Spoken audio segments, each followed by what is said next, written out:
guys, this is GKL. It's always pleasure for me to be among of you guys to share with you guys about of different subject who is happening in this head. Today I came here especially for the big events who's going to happen in my country. Is going to be in the 29 October. The best, one of the best of our musician, his name is Fally Ipupa DiCaprio. The king is going to play in a big stadium, the number one of the stadium. Like last time I talked to you guys about of Wenge Musica 4x4. All those people, they come from my place, especially where I grew up. So now we have one of our brother again, are very lucky to come from one place that before any band of Congo be recognized in Kinshasa or in the Congo, they like to come and confirm themselves, ou they call Bandal. Bandal, c'est Paris. Salut tout le monde, ça c'est JKL. Aujourd'hui, je me suis encore présenté en avant de vous. Comme toujours, j'ai dit c'est un réel plaisir. Et la formation que j'ai amenée aujourd'hui, que je vais divulguer pour vous, c'est le grand concert qui s'en vient de notre King Fally Ipupa DiCaprio. C'est lui qui est en train de préparer son concert qui va se dérouler le 29 octobre à Kinshasa au stade des Martyrs. Comme on dit toujours, soutenons-nous les Congolais, soutenons-nous quand on est vivant. Alors, aujourd'hui, avant que je puisse continuer, j'aimerais aller plus vite d'abord à Lingala, saluer toutes mes amis, toute ma famille, tous les banabandal, oh, bah, va soutenir Ngaï, va soutenir Fally Ipupa. Alors, je devrais les saluer. Avant de commencer, na robana mingi mingi na mama na ngai, mami belle bimpe Régine Bakala, mwana bandali ya solo, na pesi mbote bele mama esiko vali na Montréal, na grande sœur na ngai Dorcas Lubula, na bana nyonso, na pesi bino mbote, to bosanite to kei na Kinshasa. Na Kinshasa na vali na équipe na ngai mobimba kuna na Kinshasa, Dani Welo, les réalisateurs caméramen moko nanu na monate na pesi ombote bele, tozali na chroniqueur na biso Papi Kikombo atineli ngai lelo ba image oyo na otiela bino awa bokomona koma bana ya bandali bazali sensibiliser, parce que Fally aza mwana bandali wana tokoki jamais ko se voiler la face. Alors bato liboso baza na sima ya Fally c'est bana ya bandali nanu, à part bana bandali tolinga tosenga siko na bana ya Congo, bana ya Kinshasa mobimba. Pourquoi je dis ça? Ezali parce que soki totali même na Nigeria, ba Nigérien wana avant bakoma na mbongo ba P-Square na ba Davido wana, ce n'est pas parce que bakina robeta ba concert libanda na ba poto, c'est seulement déjà non nous organisation za na kata Nigeria wana oyo za ke soki musicien beti borna ye akomi millionnaire mbala moko. Nous les Congolais on est capable de faire ça. Yango lelo na vandi awa na vosenga na bino bo soutenir concert wana ezala. Mais bon, excusez-moi, une chose qui est vraie, chaîne Evali, chaîne Moko, Evali installée au Canada, et puis abonné Belé Baza International. Mon objectif c'est de vendre les œuvres congolais chez les étrangers que les Congolais eux-mêmes, parce que biso to ebani biso na biso, to dimagao to lingi, to dimnagao to lingite. Alors l'étranger, ils n'ont pas besoin de la fitilité na biso, ils ont besoin de nos produits. C'est pour cela JKL Info. Yé moko azali wana o bazo benga le pion ya Nzambe, l'international champion Bouddha. Masana ngai chubu mabanga ayebi ye mutasimbi sécurité encadrement côté kuna. Masa on est ensemble. Bon bo pesa ngana nungana kene na anglais na expliquer batu ya ba anglais. Hey guys, this is I just wanted to speak to my people. As I told you, I'm a Congolese. I'm not just fall from sky. I came from somewhere from Africa. I live in Canada here, where I start my YouTube channel. So I have obligation to speak some language of my back home to make my people to understand, because it's not everybody understand French, not everybody understand Lingala. So what I am trying to say is, I'm asking my people to support Fally Ipupa. Is one of our big musicians in the Congo. is making our honor, like other musicians who are not have time to mention their name here, because this video is special for Fally Ipupa, the Cap, La Merveille, the King. So I'm asking my people to support this guy who is planning the big events in the big stadium, or they call Stadium of Martyr of Kinshasa in Congo. So guys, I thank you guys to subscribe in my channel. I thank everybody who they pray for me. I thank my friend, my co-workers who they believe on this project. I will let you guys go and let's meet in the next videos.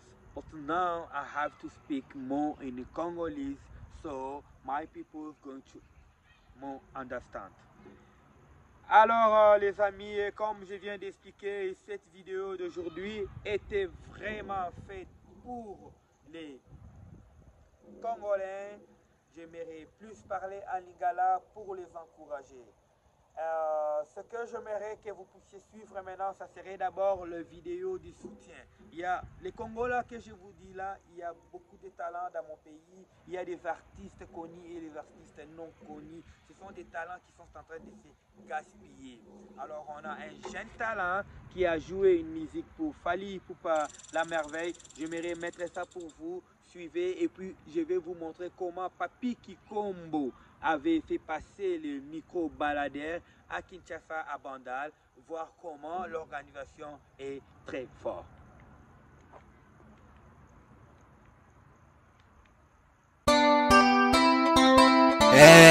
Yo kandenge to yembeli leader ya 5e génération ya musique africaine Aigle Nana boy la Fally na beta Nana boy la Aigle na beta.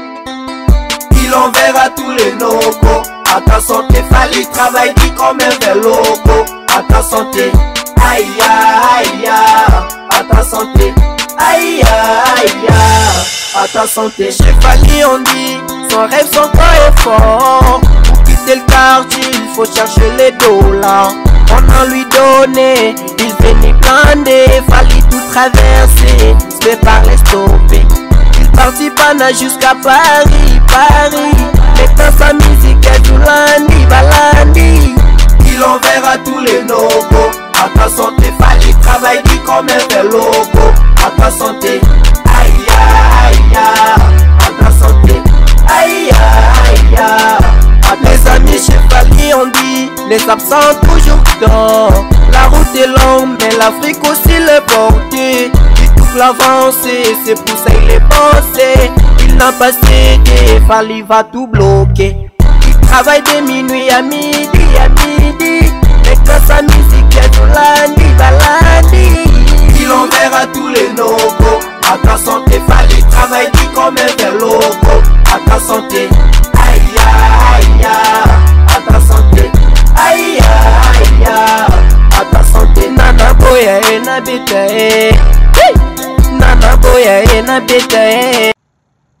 Hey guys, all of you see the way the guys just perform. The guys make that song very special to support the Congolese musician Fally Ipupa, the Cap, La Merveille. This song is a very beautiful song, man. I'm telling you, this country who I came from, Congolese, there's a lot of talent. There's a lot of talent like Orange Fally everywhere. And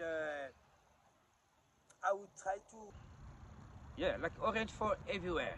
So please guys, let me just take time to speak in French and Lingala to ask people to support the musician, because it's we supposed to give more important and value in our musician and to support them like everywhere in the world.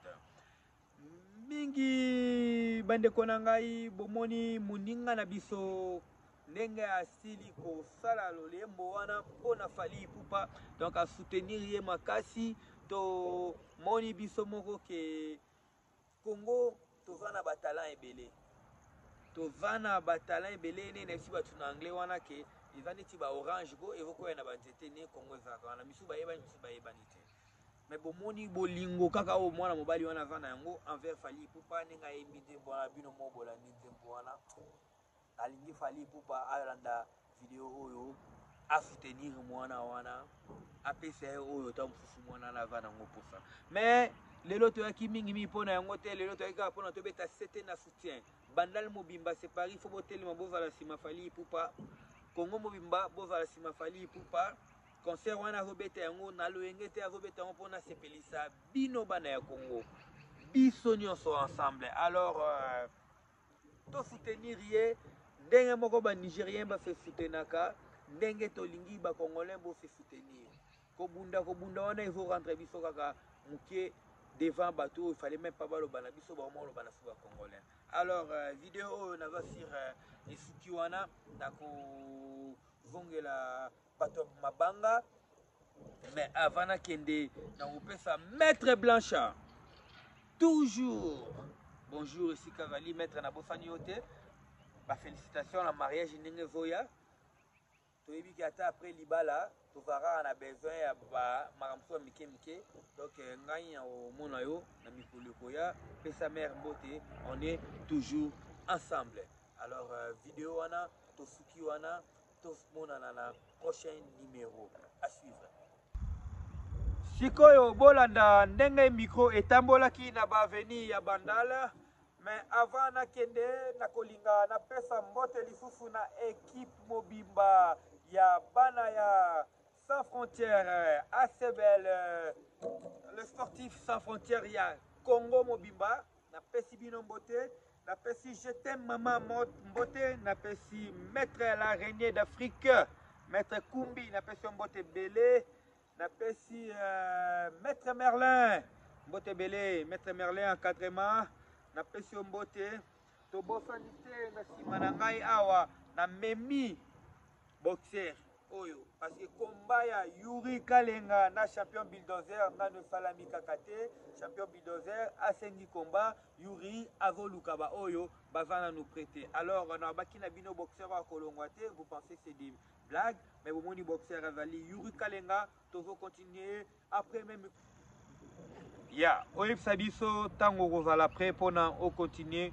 combat na yo. Alors émission na biso esili wana na pesi mbote mingi na batu nyonso oyo bazo soutenir chaîne oyo na sengi merci na toutes les abonnés oyo bavotika la fidèle. Faites vos commentaires, amenez-moi des sujets que vous voulez que je puisse beaucoup parler sur.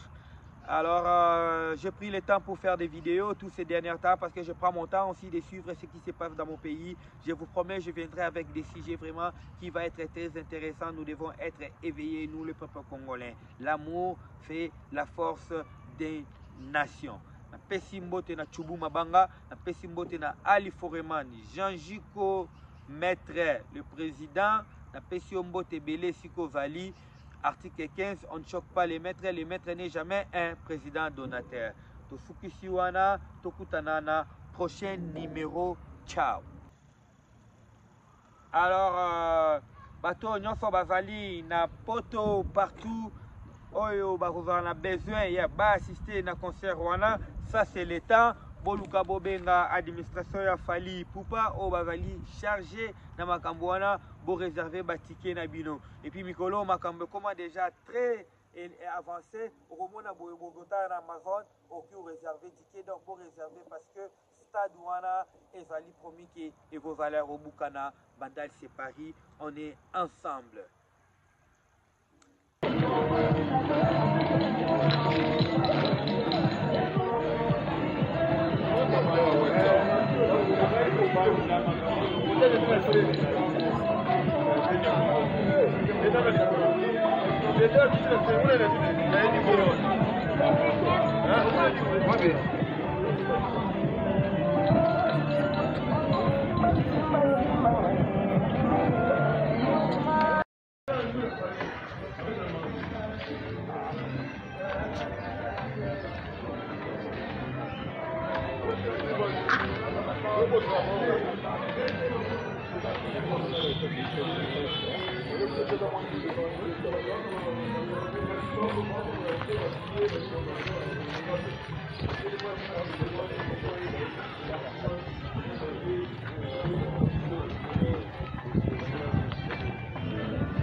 Merci beaucoup, maman.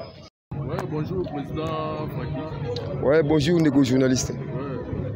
Les lots de Banda, les années nini, tout le monde mobilisation pour la stade.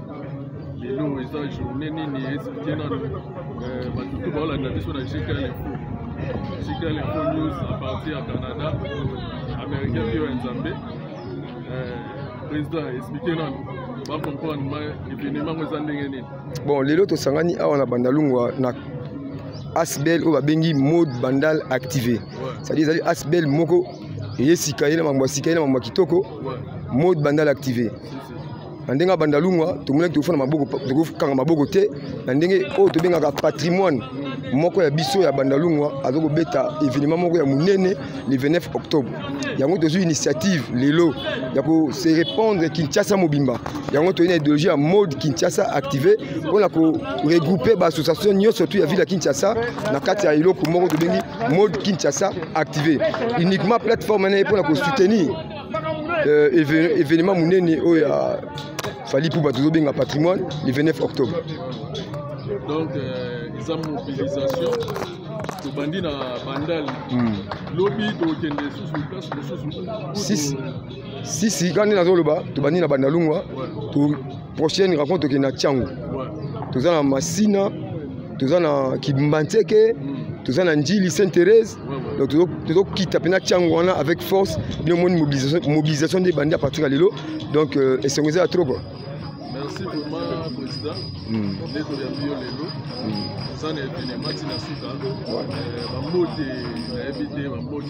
tout le monde a ouais, la Robo Sénaté, donc la Monica depuis Canada, on est à Montréal. Diane Bentley, il est haïtienne, donc Soukana, donc représentante, il y a mode bandal activé dans Montréal. Diane Bentley, Yomowebi, la Monica à Paris. Bijou Kabamba, Gino Pocho, Gelor Mbala, donc Paris Baté Bélène, sans oublier 4, via Gazou Zulman, 4, donc Bamote Bélé passe aux alliés, la Mikili, la Kina la Moni, donc Biro Mobimba au grand complet, Aya Yamouchi, Vieux José Lito, Maître Dillon, Yoyobi, donc KMC, Choco de Paris, donc qui n'y peut pas mobilisation, c'est la blague qui était quoi, Makamou Bandi. Merci vraiment, Président, nous en avons. Merci beaucoup. Ok, merci beaucoup. Donc Diane Yonde, Bamote Bélé, donc en États-Unis, nana chamba, son akitna pana mona candidat mosi kitoko, na moni va mettre base, donc Bélé, basé Bélé, Bamote Bélé bino nous suppose à la bien bani, na moni masanangai, donc c'est kakamania, donc c'est bon. Donc na moni va masser Bélé, baza na donc na bosa ba kumo donc na moni ngenda force na kata Londres, ngenda force, ba force Bélé, yo yebi ba force, donc Bendel est toujours long. Tout ça l'événement pour nous Fali Poupa, donc c'est bon. Okay. Bonjour ouais, tous allez dans ma belle. Ouais.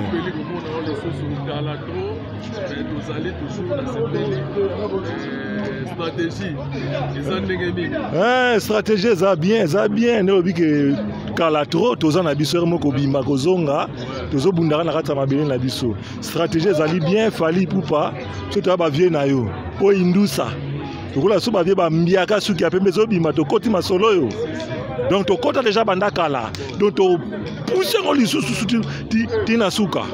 Donc stade vous a bien kubukana. Donc stade c'est kubukango. Et ça en polémique té. Wenga leki.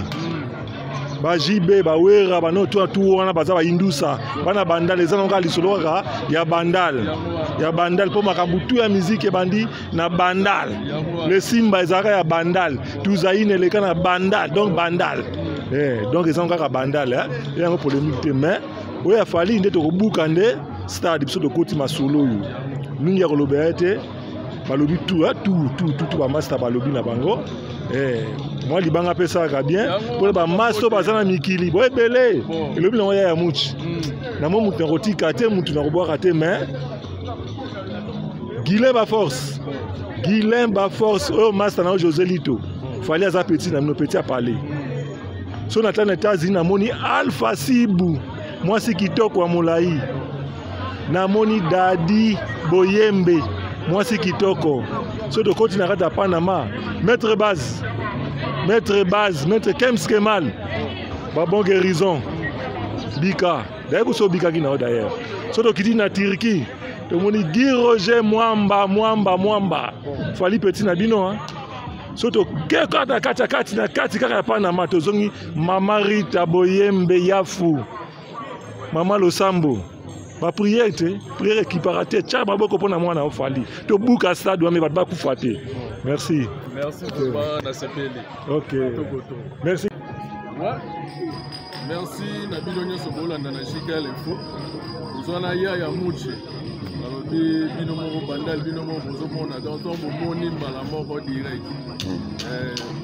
Bonjour papa na biso. Bonjour journaliste en tout cas na CPD koyoka yo na monio le Sengwatro. Bonjour à trop bon.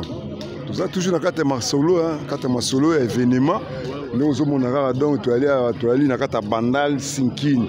Place vraiment fali abotami place fali azosala masolo ngo donc pas fali akoleli ayebi nsanga oyo sundi donc lukula patu ayebi ngo bien to na kata masolo pene ya masolo donc lelo nde ya ina événement na ye donc to lobela masolo na ye donc yango tout ça les lois donc ils ont lokola bozo fan di sa no stratégie ils ont lokola bozo fan sa stratégie oui ba ndenge événement wa stade ko sala oui to fan sama indusa donc stade wana donc na habité donc il peut pas ça non opposé au stade donc toujours buka yango stade donc buka yango toujours buka yango donc bat baleka na bango wana mais ba mona maki oya fali eza masolo donc biso ba mbiaka do ba pire vie na yo ya parler yo ebi tant so mona raisonner fali yo ebi kanisa nsanga yo ebi masolo basenga kimpuni yo ebi donc masolo yango donc to telemela masolo ezala kitoko donc mobilisation partout et ça madame Sinkini bandal mobimba donc tito kota donc partout commune nous to kota donc to côté les minamamo donc ezala kitoko yo ça opposé donc biso ba vie notre côté masolo donc ezala bien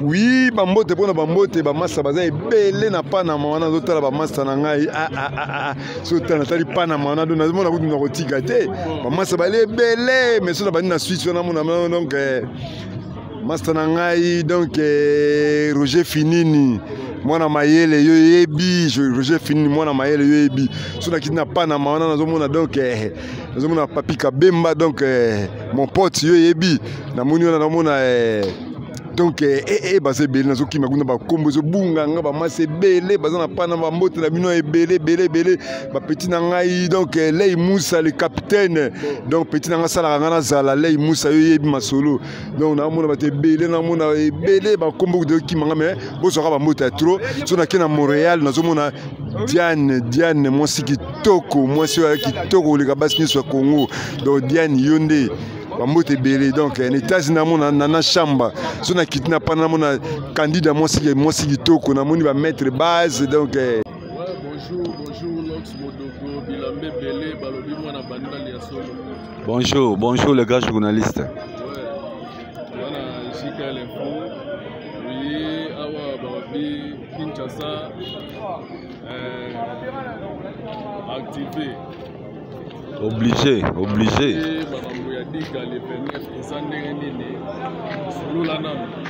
spectacle moi na bandal tomoni pe awa na mabele eza ndenge nini stratégie.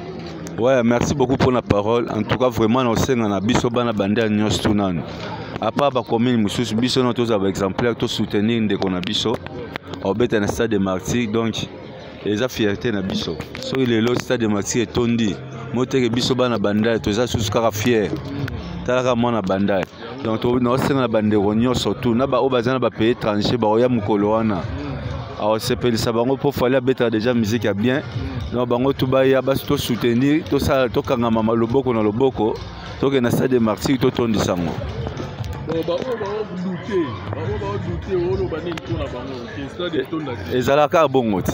Ezalaka bongo ba musufu bandima musufu ba boya na wenge pesa ka bongo. Donc tout va falloir peu mutu so dans succès faut ba lobara mususu ba boya mususu bandima ka.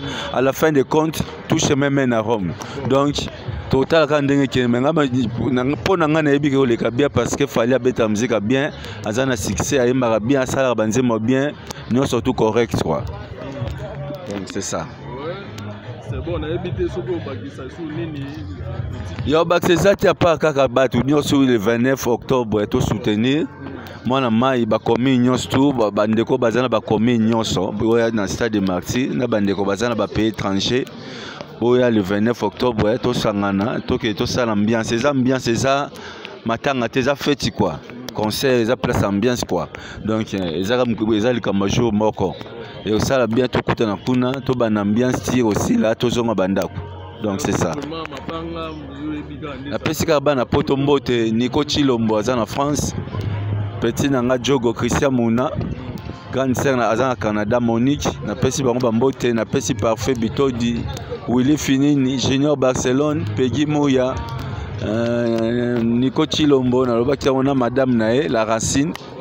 Na pesi bandeko nyonso Alain Finini, Blandine, Willy, tout le monde na pesi bango bambote quoi. Merci Modogolox, Bilambe Belé, merci vraiment. Et Okani. Ouais. Ah ouais, salut à tout le monde, bambote Belé na mutunyo so la nabiso. Donc on est ensemble. À vous c'est Daniel Kiss, deuxième aigle de la musique de Papa Fally Ipupa. Donc awa toza déjà na bandal awa na Kinshasa mode activé Kinshasa. Donc toza déjà na bandal. Rendez-vous le 29 octobre. Awa toza na mama na réunion ya ba warrior pour la préparation à le 29 octobre. Donc vous allez décider. Donc tous les warriors, rendez-vous le 29 octobre. Donc vous allez décider. Tokos vraiment, ça va passer vraiment Tokos. Donc rendez-vous le 29 octobre. Vous allez décider. Tous en réunion. Nakacha bandal awa. Mode de Kinshasa activé. Donc vous allez décider. Babi journée zakara moko mutako sayote. Mutako sayote atio makele la te na réseaux sociaux biloba lobe zalate. Awa journée zakara moko le 29. Y'a la baille. Est-ce que stade Nabiso tala mutako sayote. Stadi oetonda oninité biso to corriger. Nous sommes les warriors. Papa Fally Ipupa za biki rouge. C'est-à-dire y azo corriger. Yo yele bo musique aboya corriger yo. Oyele wa mambo aboya corriger. Donc bozala décider stade de Martin to zala posa toto ni sangote. Biso to za posa ndeta ke ba warrior to buka ne stade de Martin. C'est-à-dire soko ye retard. Soko ye retard ya etalio. Il y a qu'avant, bien avant, c'était 10h. Donc 10h, c'est déjà dans le stade de Martyrs. Donc on a décidé. Donc le stade de Martyrs, tout dans la degré. Donc mot de Kinshasa activé. Rendez-vous le 29 octobre. Donc le stade de Martyrs, plein